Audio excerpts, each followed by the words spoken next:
बिस्मिल्लाहिर्रहमानिर्रहीम। अस्सलाम वालेकुम डियर स्टूडेंट्स, हम डिस्कस कर रहे हैं रिडक्शन पोटेंशियल को।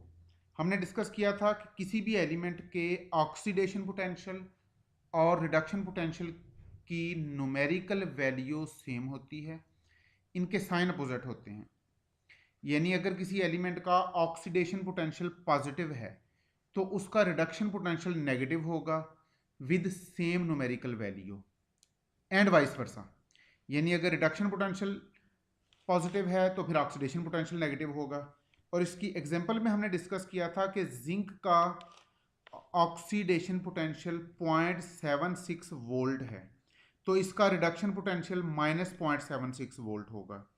और कॉपर का ऑक्सीडेशन पोटेंशियल -0.3 वोल्ट है, तो इसका रिडक्शन पोटेंशियल 0.34 वोल्ट है। चूंकि ऑक्सीडेशन पोटेंशियल और रिडक्शन पोटेंशियल दोनों की न्यूमेरिकल वैल्यू सेम है, इसलिए international union of pure and applied chemistry ने रिडक्शन पोटेंशियल को स्टैंडर्ड के तौर पे लिया है। और फ्यूचर डिस्कशन में हम रिडक्शन पोटेंशियल की वैल्यूज़ को ही डिस्कस करेंगे, और ये अंडरस्टूड होगा कि जो वैल्यू रिडक्शन पोटेंशियल की है वही न्यूमेरिकल वैल्यू ऑक्सीडेशन पोटेंशियल की होगी विद अपोजिट साइन। यानी जो वैल्यू रिडक्शन पोटेंशियल की है उसको हम -1 से मल्टीप्लाई करेंगे तो ऑक्सीडेशन पोटेंशियल की वैल्यू आ जाएगी। तो इस रूल के अकॉर्डिंग जिंक का रिडक्शन पोटेंशियल -0.76 वोल्ट और कॉपर का reduction standard reduction potential 0.34 volt लिया जाएगा। स्टैंडर्ड कंडीशन का मतलब है कि टेम्परेचर 298 केल्विन है और हमने हर इलेक्ट्रोड को उसके आयंस के 1 मोलर सोल्यूशन में डिप किया है। यानी जिंक को हम डिप करेंगे 1 molar solution of zinc ion, और कॉपर के इलेक्ट्रोड को हम डिप करेंगे इन 1 molar solution of copper ion. और अगर कोई गैस इन्वॉल्व है तो उस गैस का रिडक्शन पोटेंशियल, तो उस गैस का प्रेशर 1 एटमॉस्फेयर रखा जाएगा। ये वैल्यूज कैसे ली जाती हैं आज हम इसको डिस्कस करेंगे। Determination of reduction potential. Oxidation potential या रिडक्शन पोटेंशियल की वैल्यूज रिलेटिव होती हैं, इनकी एब्सोल्यूट वैल्यू हम फाइंड नहीं कर सकते। The values of standard oxidation potential and standard reduction potential are relative, their absolute values can not be determined. हम इन वैल्यूज को दूसरे एलिमेंट के साथ कंपेयर करके फाइंड करते हैं। इस कंपैरिजन के लिए हमें कोई एलिमेंट एज ए रेफरेंस लेना पड़ेगा और उस रेफरेंस के रिडक्शन पोटेंशियल की वैल्यू को 0 सपोज करना पड़ेगा। इस पर्पस के लिए हाइड्रोजन इलेक्ट्रोड को एज ए रेफरेंस लिया गया है और उसको नाम दिया गया है standard hydrogen electrode, SHE।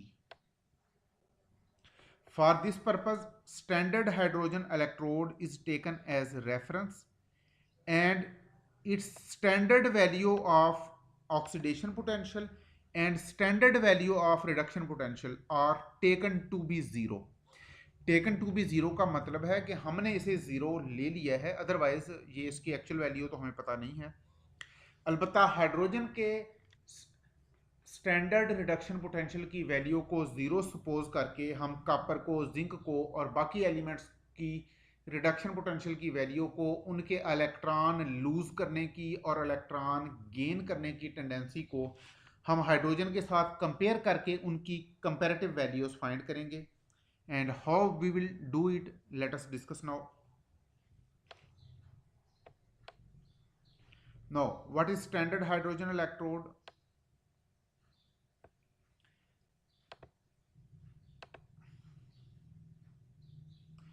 Standard hydrogen electrode is actually, hydrogen चूंकि गैस है तो इसको सॉलिड फॉर्म में दिया नहीं जा सकता। इसके लिए फिर हमें एक सपोर्टिंग इलेक्ट्रोड चाहिए होगा। उस सपोर्टिंग इलेक्ट्रोड की सरफेस पर हाइड्रोजन की ऑक्सीडेशन भी होगी, रिडक्शन भी होगी और हाइड्रोजन की डिसोसिएशन भी होगी। और ये सपोर्टिंग इलेक्ट्रोड इनर्ट होना चाहिए। इस पर्पस के लिए प्लैटिनम लिया जाता है।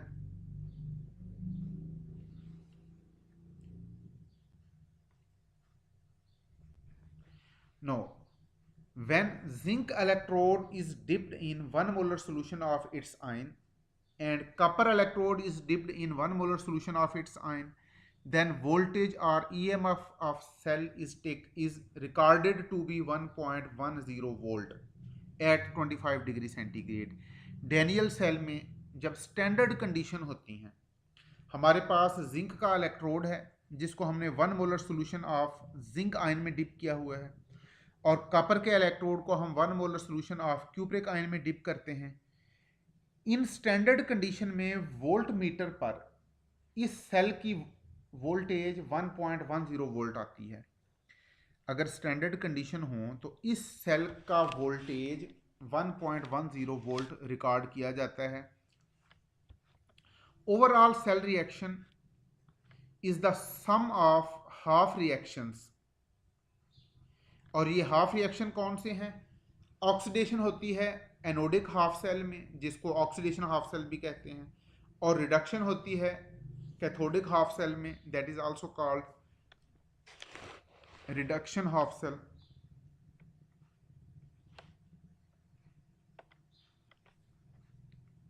अगर हमें एक इलेक्ट्रोड का सेल पोटेंशियल पता हो तो हम दूसरे इलेक्ट्रोड का पोटेंशियल फाइंड कर सकते हैं। अगर हमें एक इलेक्ट्रोड का पोटेंशियल गिवन हो, if we know electrode potential of one cell, then we can find electrode potential of other cell, क्योंकि टोटल सेल पोटेंशियल हमने वोल्ट मीटर से फाइंड कर लिया। देखें, वोल्ट मीटर हमें डेनियल सेल का पोटेंशियल बता रहा है 1.10 वोल्ट, और इसमें अगर हमें पता चल जाए कि जिंक का रिडक्शन पोटेंशियल -0.76 वोल्ट है, तो फिर हम टोटल वैल्यूज से जिंक के रिडक्शन पोटेंशियल को माइनस करके कॉपर का पोटेंशियल फाइंड कर सकते हैं, एंड वाइस वर्सा। लेकिन प्रॉब्लम यह है कि हमें एब्सोल्यूट पोटेंशियल किसी भी इलेक्ट्रोड का मालूम नहीं है। It is not possible to measure absolute value of an individual electrode. किसी भी इंडिविजुअल इलेक्ट्रोड, चाहे वो इलेक्ट्रोड जिंक का हो, कॉपर का हो, सिल्वर का हो, मैग्नीशियम, एल्युमिनियम, क्रोमियम का हो, हमें उसके पोटेंशियल की एब्सोल्यूट वैल्यू का पता नहीं होता। इस मकसद के लिए we take an electrode as reference and arbitrarily fix its potential at 0।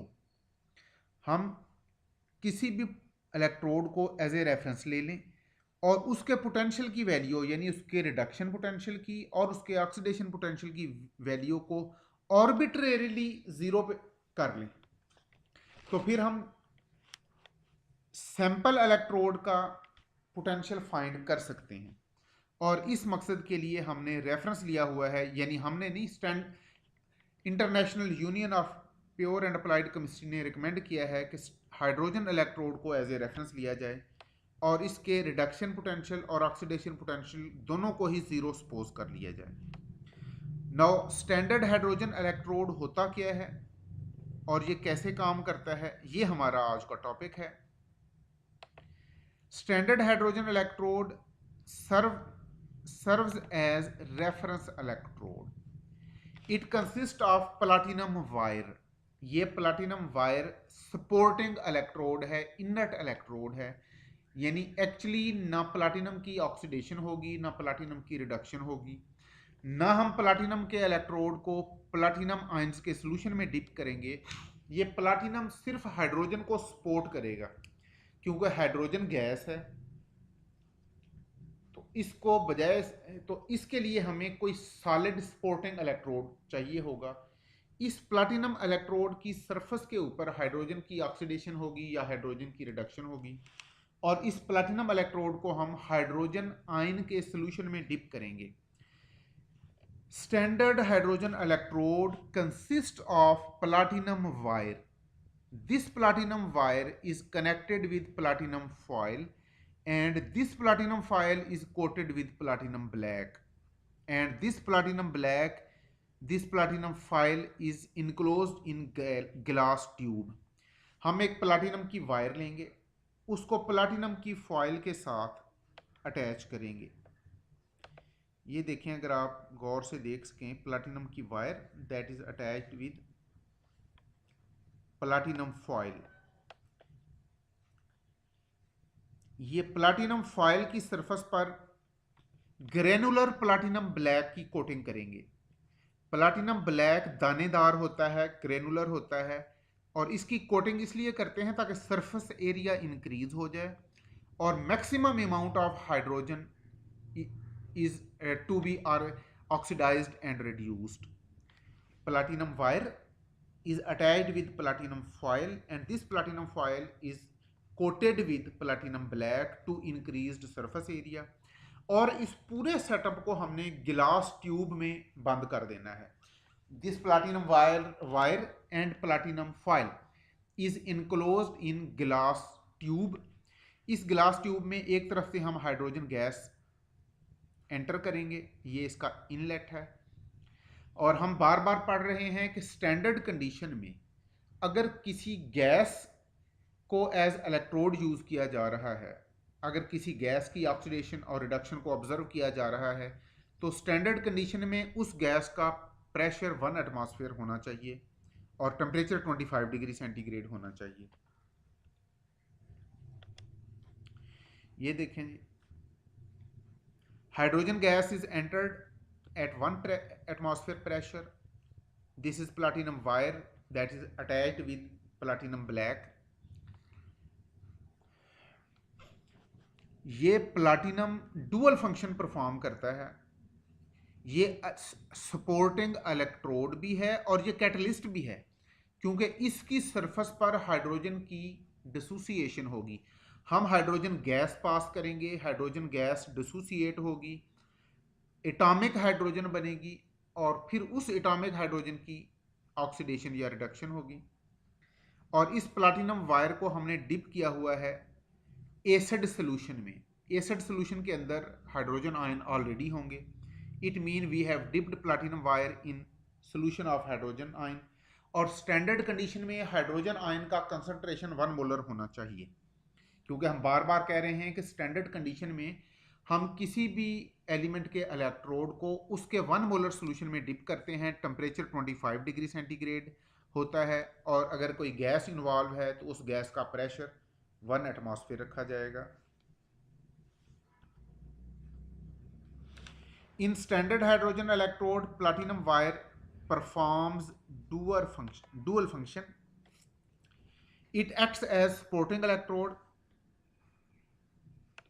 it acts as supporting and inert electrode,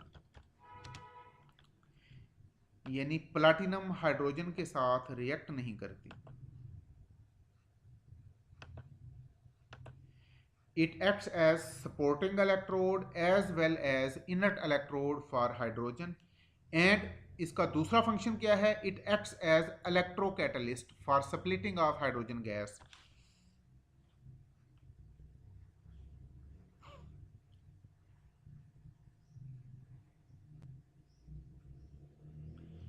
actually ये जो रिएक्शन हमने 1 स्टेप में लिख दिया है, it will take place like this, कि पहले हाइड्रोजन की डिसोसिएशन होगी, hydrogen molecule will be dissociated into 2 hydrogen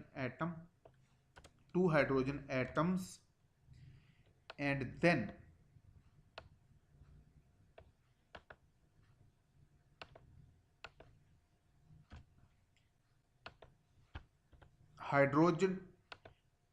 hydrogen atoms will release electron.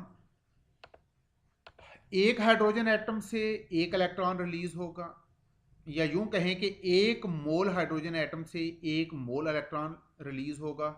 लेकिन इक्वेशन को बैलेंस करने के लिए, चूंकि 1 hydrogen molecule has produced 2 hydrogen atom, 2 hydrogen atom will release 2 electron, or we can say 2 moles of hydrogen atom will release 2 moles of electron to produce 2 moles of hydrogen ion, and overall reaction is this one.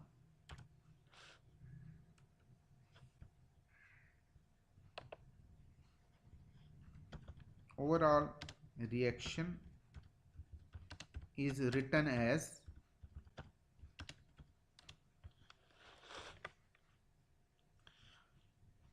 written like this is stepwise reaction and this is overall reaction.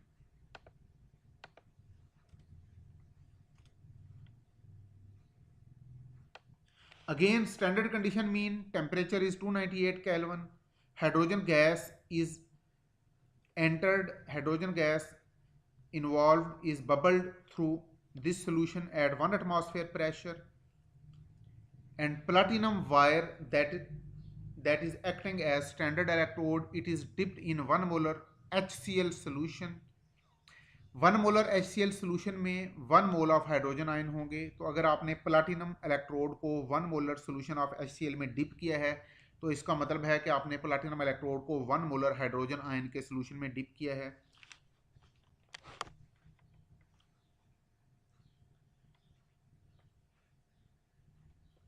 Oxidation of hydrogen will take place like this and reduction of hydrogen will take place like this.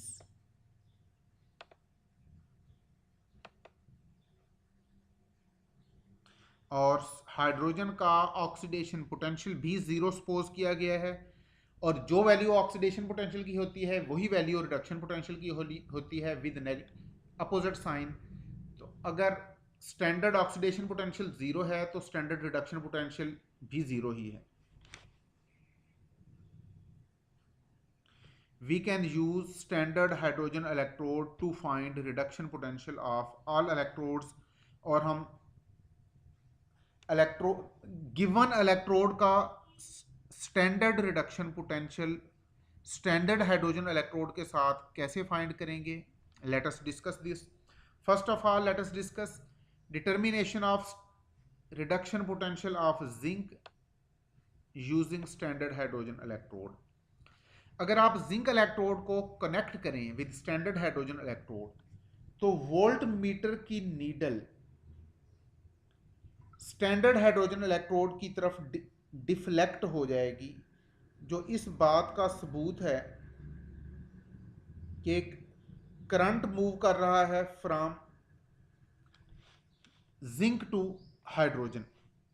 अगर आपने एक तरफ zinc का electrode लिया और उस electrode को dip किया इन 1 molar solution of zinc ion और दूसरी तरफ हमारे पास स्टैंडर्ड हाइड्रोजन इलेक्ट्रोड है, उन दोनों को आप कनेक्ट करें, इलेक्ट्रिक सर्किट कंप्लीट हो जाएगा। अब वोल्ट मीटर की नीडल देखें किस तरफ डिफ्लेक्ट होती है तो पता चलेगा कि वोल्ट मीटर की नीडल स्टैंडर्ड हाइड्रोजन इलेक्ट्रोड की तरफ डिफ्लेक्ट हुई है।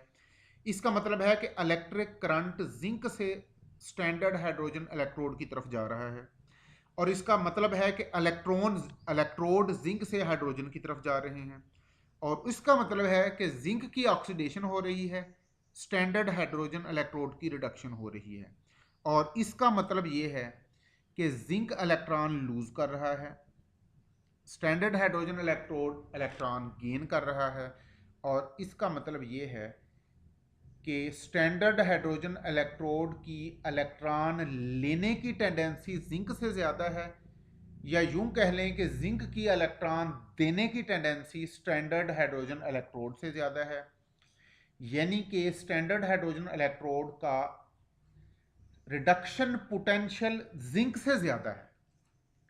तो अगर आपने स्टैंडर्ड हाइड्रोजन इलेक्ट्रोड का रिडक्शन पोटेंशियल ज़ीरो सपोज किया हुआ है तो फिर जिंक का स्टैंडर्ड रिडक्शन पोटेंशियल जीरो से कम होगा, यानी कि नेगेटिव में होगा।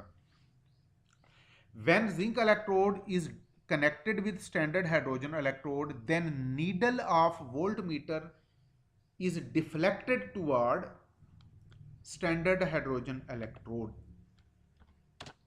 which shows that electrons moved from zinc to standard hydrogen electrode under standard condition। अच्छा जी, अब जब अगर आप वोल्ट मीटर से पोटेंशियल नोट करें, यानी जिस सेल में आपने जिंक के इलेक्ट्रोड को स्टैंडर्ड हाइड्रोजन इलेक्ट्रोड के साथ डिप किया हुआ है अंडर स्टैंडर्ड कंडीशन, उस सेल का पोटेंशियल 0.76 वोल्ट नजर आएगा वोल्ट मीटर से। वोल्ट मीटर की नीडल जिंक से अप अवे जाएगी और स्टैंडर्ड हाइड्रोजन इलेक्ट्रोड की तरफ जाएगी। और वोल्ट मीटर को अगर आप पढ़ें तो स्टैंडर्ड सेल पोटेंशियल की वैल्यू 0.76 वोल्ट नजर आएगी। In this cell zinc acts as anode and standard hydrogen electrode acts as cathode. क्योंकि हमें अब नजर आ रहा है कि चूंकि वोल्ट मीटर की नीडल स्टैंडर्ड हाइड्रोजन इलेक्ट्रोड की तरफ है, इसका मतलब है जिंक इलेक्ट्रॉन लूज कर रहा है, यानी कि जिंक की ऑक्सीडेशन हो रही है। इसलिए हम कहते हैं कि इस सेल में जिंक एनोड है और हाइड्रोजन की अब रिडक्शन हो रही होगी, तो hydrogen will act as cathode. This is the cell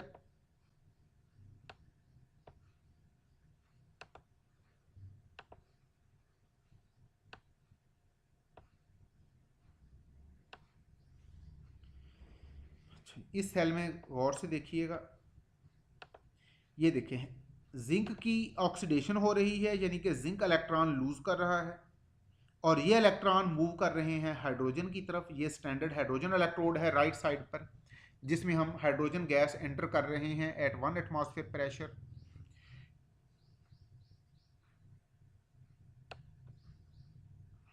ये देखें आमतौर पे रिवाज होता है कि जिंक को लेफ्ट के एनोड को लेफ्ट साइड पे रखते हैं, कैथोड को राइट साइड पे, लेकिन बाज़ बुक्स वाले इसे अपोजिट भी कर देते हैं। जैसे कि इस डायग्राम में जिंक को राइट साइड पे रखा गया है, यानी एनोड राइट साइड पे है, कैथोड लेफ्ट साइड पे है।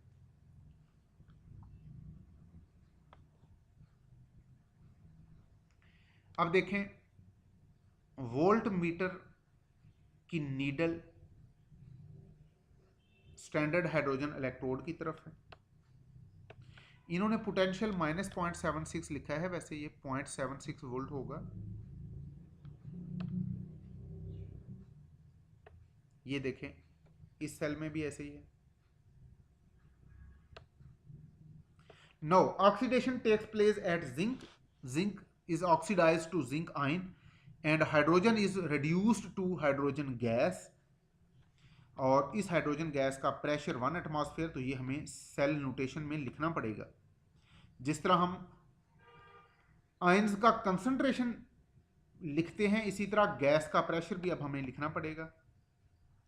Overall reaction is this one, zinc is being oxidised and hydrogen ions are being reduced. The cell diagram is given this like this. ये देखें सेल डायग्राम बता रही है कि solid zinc is in contact with 1 molar solution of zinc ion and hydrogen gas is in contact with 1 molar solution of hydrogen ion. अब इसमें 2 phase boundaries involve हैं। एक फेज बाउंड्री, चूंकि प्लाटिनम सॉलिड है, हाइड्रोजन गैस है और hydrogen ion का solution liquid है, तो सॉलिड लिक्विड गैस तीनों फेजेस हैं, तीनों सेपरेट फेजेस हैं। इसलिए हमने प्लाटिनम को सेपरेटली हाइड्रोजन गैस के साथ लिखा है और यहाँ पर फेज बाउंड्री डाली है। ये वर्टिकल लाइन फेज बाउंड्री को रिप्रेजेंट करती है और ये यानी ये जो राइट साइड पे फेज बाउंड्री है, वर्टिकल लाइन है, it is phase boundary between solid platinum and hydrogen gas and this vertical line is phase boundary between hydrogen gas and liquid solution, and this is phase boundary between zinc solid and zinc ion, and this double vertical line it represents salt bridge. Cell potential is written like this. Cell potential is actually the difference of reduction potential of cathode and reduction potential of anode. और zinc hydrogen cell में cathode है hydrogen, चूंकि hydrogen की reduction हो रही है, और anode है जिंक, बिकॉज जिंक की ऑक्सीडेशन हो रही है। अब सेल पोटेंशियल की वैल्यू जो नजर आ रही है 0.76 वोल्ट, चूंकि हमने हाइड्रोजन का ऑक्सीडेशन और रिडक्शन पोटेंशियल 0 लिया हुआ है, इसका मतलब है ये 0.76 वोल्ट जो है, इसको हम सेल पोटेंशियल के तौर पे यहां रखेंगे। अब आप जिंक का रिडक्शन पोटेंशियल फाइंड करें।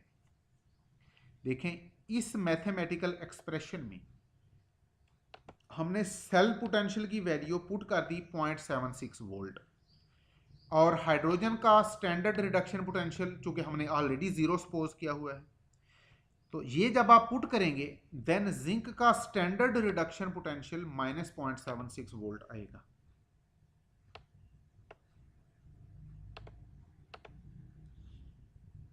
तो जिंक का स्टैंडर्ड रिडक्शन पोटेंशियल -0.76 वोल्ट है।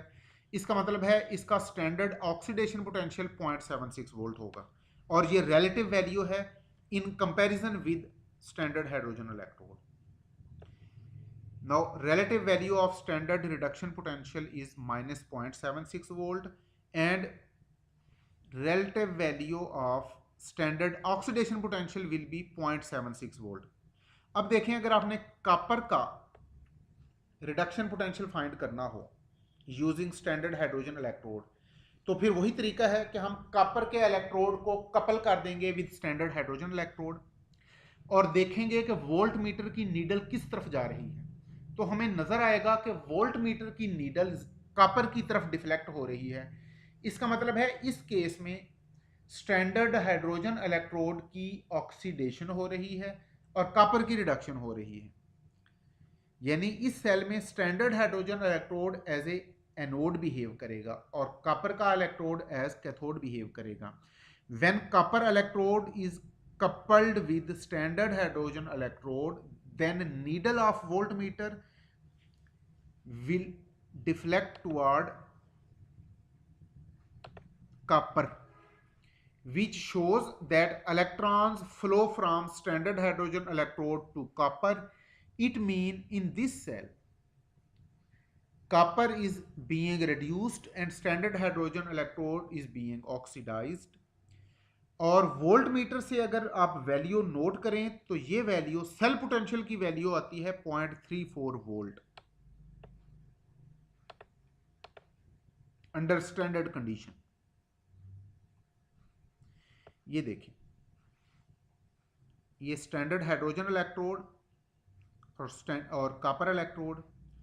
वोल्ट मीटर अगर तो आम होगा नीडल वाला, तो उसकी नीडल से आपको नजर आएगा वो नीडल कॉपर की तरफ डिफ्लेक्ट होगी। इसका मतलब है कि इलेक्ट्रॉन कॉपर की तरफ जा रहे हैं, यानी कॉपर इलेक्ट्रॉन अब्जॉर्ब कर रहा है और हाइड्रोजन इलेक्ट्रॉन रिलीज कर रहा है, यानी कि हाइड्रोजन की ऑक्सीडेशन हो रही है, कॉपर की रिडक्शन हो रही है। और वोल्ट मीटर चाहे डिजिटल हो चाहे एनालॉग हो, वोल्ट मीटर से पोटेंशियल की value 0.337 volt that is taken as 0.34 volt, ये आपको नजर आएगी।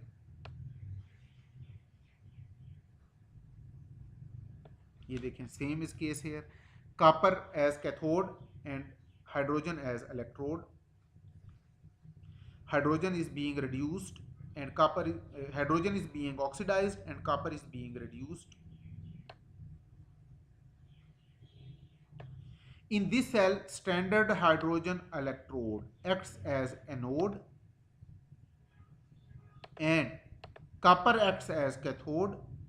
Oxidation of hydrogen takes place like this। ये देखें, ये oxidation of hydrogen and this is reduction of copper। Copper की रिडक्शन होगी from cupric ion to copper. Cupric ions blue colour का सोल्यूशन बनाते हैं और जब वो कॉपर में कन्वर्ट होते हैं तो कॉपर का कलर रेडिश होता है। Overall reaction is this one. Again in this reaction hydrogen is being oxidised to hydrogen ion and cupric ions are being reduced to copper metal। Hydrogen gas का pressure 1 atmosphere, ये हमें लिखना पड़ेगा। Copper ion का solution का concentration 1 mole और hydrogen ion के solution का कंसंट्रेशन भी 1 मोल। ओवरऑल रिएक्शन ये शायद 2 दफा लिखा गया। इस सेल की जब आप नोटेशन लिखेंगे, जब सेल डायग्राम लिखेंगे, तो इसमें भी हमें हाइड्रोजन वाली साइड पे 2 फेज बाउंड्रीज लगानी पड़ेंगी। This is phase boundary between platinum, this single vertical line represent phase boundary between solid platinum and hydrogen gas, and this vertical line represents phase boundary between hydrogen gas and liquid solution of hydrogen ion, and double vertical line represents salt bridge or porous partition. अब इस cell का potential हमने find कैसे करना है? From this expression copper hydrogen cell का potential volt meter से नजर आता है 0.34 वोल्ट। तो हम यहां सेल पोटेंशियल की वैल्यू पुट करेंगे 0.34 वोल्ट, और हाइड्रोजन का पोटेंशियल, अब यहां हाइड्रोजन एज एनोड है, इसका ऑक्सीडेशन पोटेंशियल हमने 0 पुट किया है और रिडक्शन पोटेंशियल भी 0 है। तो हाइड्रोजन का रिडक्शन पोटेंशियल हमने पुट कर दिया 0। कॉपर का रिडक्शन पोटेंशियल अब हमने फाइंड करना है। तो फ्रॉम दिस एक्सप्रेशन कॉपर का reduction potential 0.34 volt, it mean relative value of standard reduction potential of copper is 0.34 volt. और इसका दूसरा मतलब है कि standard oxidation potential of copper will be -0.34 volt. अब हमने कॉपर का स्टैंडर्ड रिडक्शन पोटेंशियल भी फाइंड कर लिया, जिंक का स्टैंडर्ड रिडक्शन पोटेंशियल भी फाइंड कर लिया। अब लगे हाथों डेनियल सेल का स्टैंडर्ड सेल पोटेंशियल भी कैलकुलेट कर लेते हैं। Determination of standard cell potential of Daniell cell. Daniell cell में copper acts as cathode and zinc acts as anode, and under standard condition zinc is dipped in 1 molar solution of zinc ion and copper electrode is dipped in 1 molar solution of cupric ion। इस cell का potential जो volt meter से नजर आता है that is 1.10 volt, और इसको हम कैलकुलेट भी कर लेते हैं।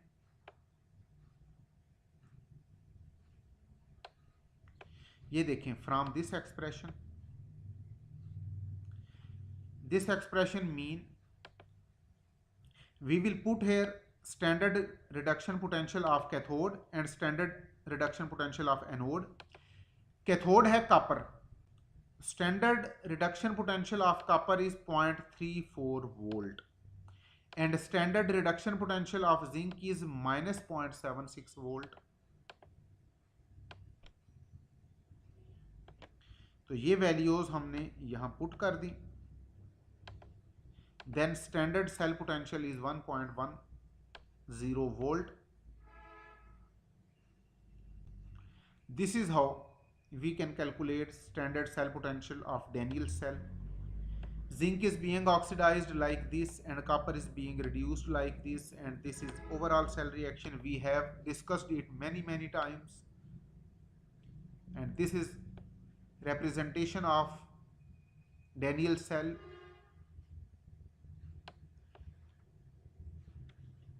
अब चूंकि डेनियल सेल का स्टैंडर्ड सेल पोटेंशियल पॉजिटिव है, तो नेक्स्ट लेक्चर में हम इसकी standard Gibbs free energy change भी फाइंड करेंगे, दैट विल बी नेगेटिव। तो अगर किसी भी प्रोसेस में गिब्स एनर्जी चेंज नेगेटिव हो, इसका मतलब है वो प्रोसेस स्पॉन्टेनियस है।